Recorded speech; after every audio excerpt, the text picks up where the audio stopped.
This is a fantastic day for McLaren and for English people in general.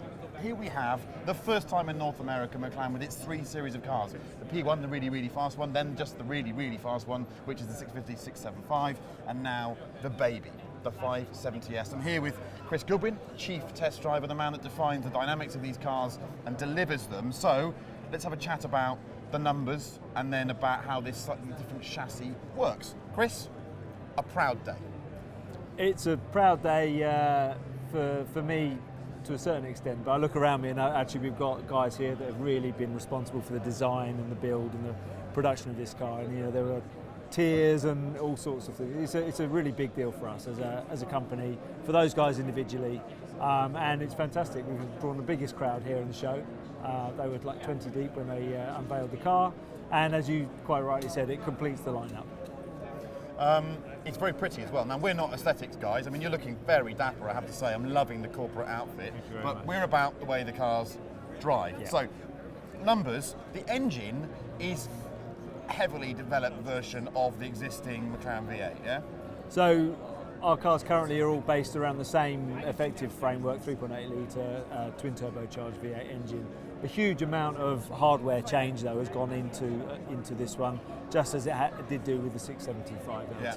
So actually, on paper, it looks very similar. In reality, very different indeed. Okay, so totally new calibration and everything.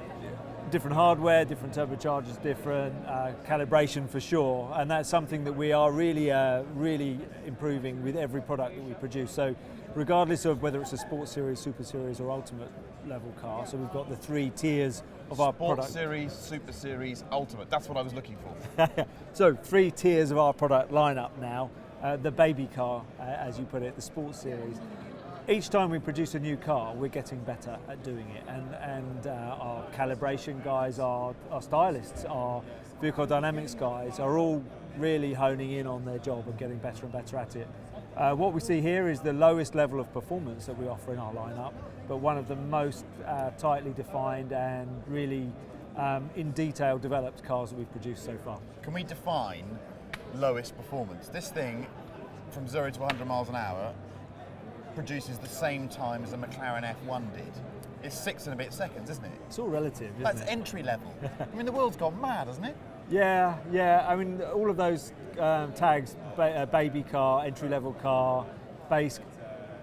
Look at it. It's a gorgeous looking car. The stylists have done a fantastic job on the design of that car. Totally nothing to do with me, but I know a good looking car when I see one. Yeah. It's absolutely fantastic looking. But it's so fast, it's got a lot of torque, a lot of power. Lap times wise on a racetrack, it will beat most of the cars in the segment above us easily. And it's such a great car to drive on the road, which I'm guessing you're going to find out at some time soon. I hope so. Chassis wise, yeah, we've gone to a more conventional chassis layout, yeah? Slightly. So we still retain the carbon fibre chassis, the heart of the car. The heart of all of our cars is a carbon fibre monocoque, which is really one of the key ingredients. It keeps the weight down, keeps the stiffness up.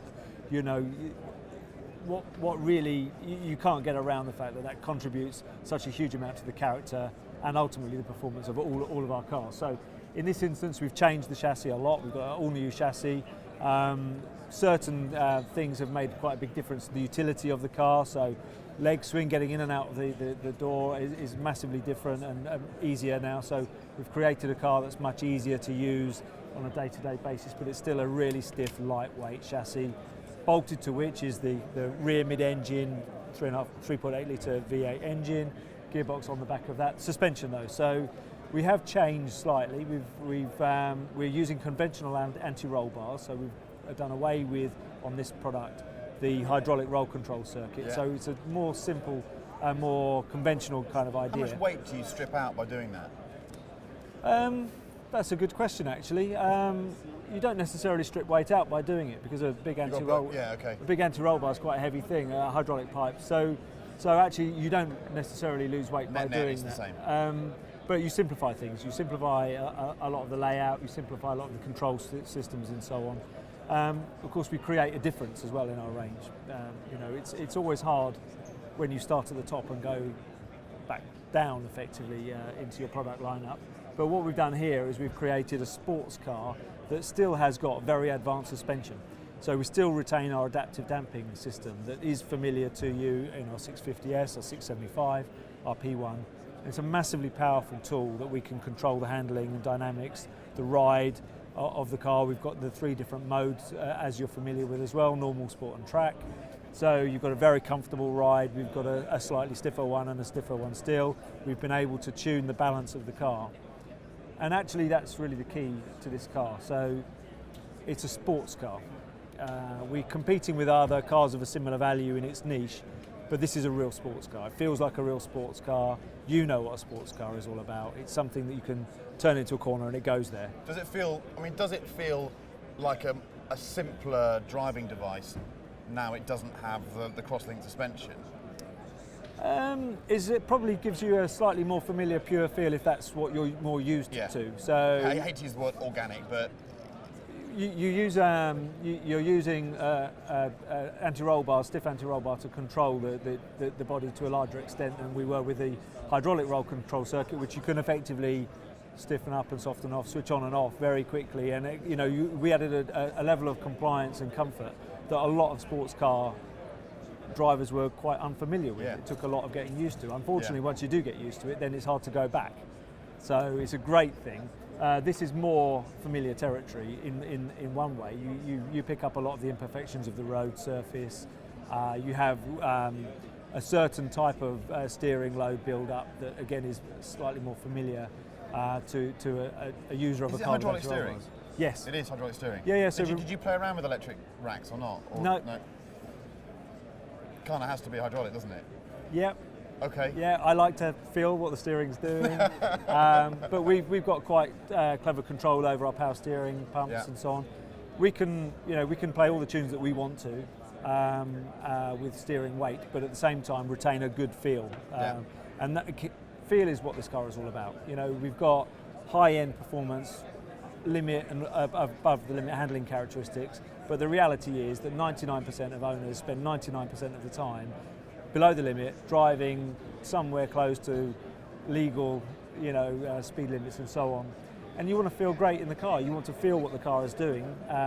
So our steering system does that. Our adaptive damping combined with an anti-roll bar gives you a familiar feel, but at the same time, we haven't had to put roll bars on that are like this because our adaptive damping does really prop up our roll control and give us the dynamics that we want.